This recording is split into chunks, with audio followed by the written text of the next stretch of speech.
한때 세계를 호령했던 K배터리, 지금 이대로 괜찮을까요?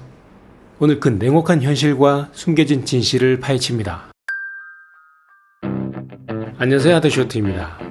지금 이 시대를 이끌어갈 핵심 중의 핵심, 바로 전기차의 심장, 배터리 아니겠습니까? 한때 전세계 배터리 시장을 꽉 잡고 배터리 강국이라는 찬사를 받았던 대한민국. 그런데 최근 들려오는 소식들은 영 심상치가 않습니다. 혹자는 이렇게 말합니다. 에이, 중국 배터리가 뜨는 거 당연한 거 아니야? 그 넓은 중국 시장에 정부가 전폭적으로 밀어주는데 진짜 실력은 중국 빼고 봐야지. 네, 일견 맞는 말처럼 들릴 수도 있죠. 중국 시장에서 중국 기업들이 강세를 보이는 건 어찌 보면 당연한 일이니까요. 작년 글로벌 전기차 인도량의 무려 65.9%가 중국에서 나왔다는 통계만 봐도 알 수 있듯이 유럽과 북미 시장을 합친 것보다 2배 이상 큰 시장입니다. 중국 정부의 전폭적인 지원을 등에 업은 로컬 기업들이 빠르게 성장하는 건 더 이상 놀랄 일도 아니죠. 하지만 문제는 여기서부터 시작됩니다. 과연 중국 시장을 쏙 빼놓고 본다면 K배터리는 여전히 독보적인 위상을 지키고 있을까요? 냉정하게 말씀드리지만 그렇지 않습니다. 비중국 시장에서도 K배터리의 입지가 예전 같지 않습니다. 이게 바로 오늘 우리가 집중해야 할 핵심 포인트입니다. 단순히 중국이 크니까 라는 편견에 갇혀 있다가는 K배터리의 진짜 문제점들을 놓칠 수 있다는 점 꼭 기억하세요. 먼저 전체적인 배터리 시장 동향부터 살펴볼까요? 에너지 전문 시장 조사 업체인 S&E 리서치에 따르면 올해 1월부터 4월까지 전 세계에 등록된 전기차에 탑재된 배터리 총 사용량은 무려 308.5GWh였다고 합니다. 여기서 기가와트시는 배터리 용량을 나타내는 단위인데 참고로 1GWh는 100만 가구에 1시간 동안 전기를 공급할 수 있는 어마어마한 양이라고 하네요. 아무튼 이 수치는 작년 같은 기간보다 40.2%나 늘어난 수치입니다. 즉 이 말은 세계 전기차용 배터리 시장은 여전히 빠르게 성장하고 있다는 거죠. 파이가 계속 커지고 있다는 겁니다. 그런데 우리 국내 배터리 3사의 성적표는 어땠을까요? LG에너지솔루션, SK온, 삼성 SDI 이 세 기업의 합산 시장 점유율이 작년보다 4.6% 하락한 17.9%에 그쳤습니다. 점유율이 떨어졌다는 건 아픈 부분인데요. 개별 기업으로 보면 LG에너지솔루션은 16.3%, SK온은 24.1% 성장하긴 했습니다만 전체 시장 성장률인 40.2%에는 한참 못 미치는 수준입니다. 더 안타까운 건 삼성 SDI입니다. 오히려 배터리 사용량이 11.2%나 줄어들었어요. 여기서 배터리 사용량이 줄었다는 건 특정 기간 동안 해당 기업, 즉 삼성 SDI가 생산해서 전기차에 탑재된 배터리의 총 에너지 용량이 줄었다는 의미인데요. 이렇게 배터리 사용량이 감소한 건 삼성 SDI와 일본의 파나소닉 뿐이었다고 하니 아쉬움이 더 크게 느껴집니다. 반면 중국 배터리 기업들은 정말 무서운 기세로 치고 올라오고 있습니다. 전세계 1위인 CATL은 42.4%, 2위 BYD는 무려 60.8%라는 폭발적인 성장세를 보였습니다. 10위권 내 중국 기업들의 시장 점유율도 61.9%에서 65.4%로 훌쩍 뛰어올랐죠. 이 통계만 놓고 보면 글로벌 전기차용 배터리 시장의 파이는 커졌는데 중국 기업들이 이 파이를 거의 독식했다는 해석이 딱 들어맞는 상황입니다. 정말 냉혹한 현실이죠. 그래도 중국 시장 빼면 K배터리가 낫지 않겠어? 혹시 이런 기대를 하셨다면 지금부터 들려드릴 통계에 더욱더 집중해주세요. 올해 1분기 기준 비중국 전기차용 배터리 사용량은 총 98.4GWh로 작년 1분기보다 26.5% 증가했습니다. 비중국 시장도 꾸준히 성장하고 있다는 얘기죠. 하지만 K배터리 3사의 비중국 시장 점유율은 더욱 암울합니다. 합산 점유율이 작년 1분기 45.7%에서 40.3%로 5.4% 하락했습니다. 이는 놀랍게도 중국 시장을 포함한 전체 시장 점유율 하락폭인 4.6%보다도 더 큰 하락폭이에요. K배터리의 위상 하락세가 비중국 시장에서 더욱더 가팔랐다는 것을 의미합니다.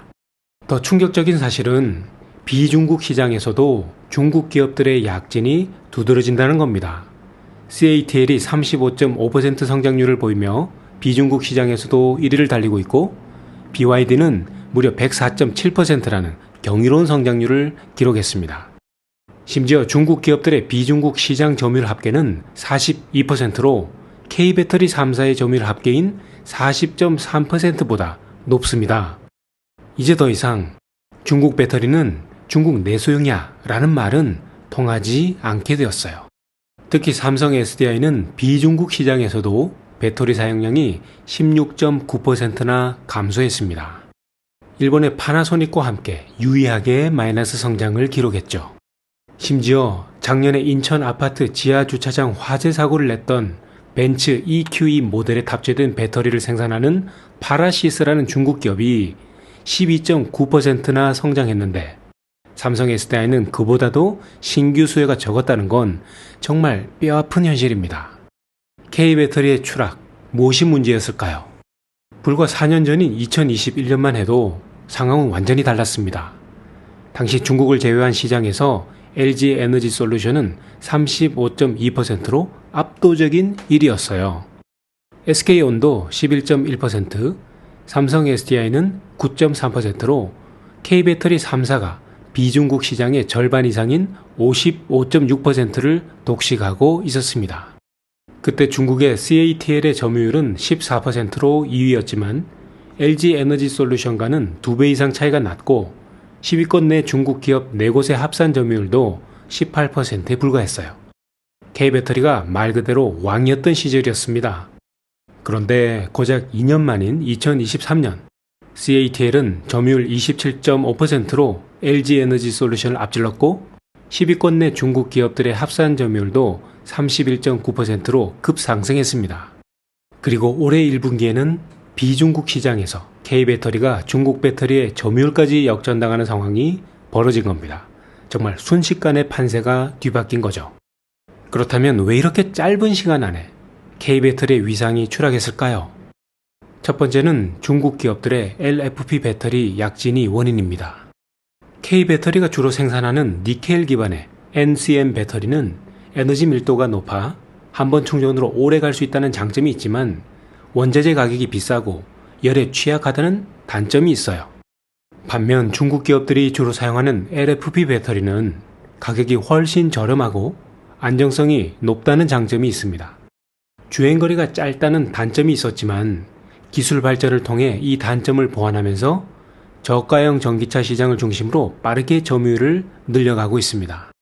또한 전기차 시장의 캐즘 현상, 즉 새로운 기술이 대중화되는 과정에서 일시적으로 성장세가 둔화되는 현상인데요.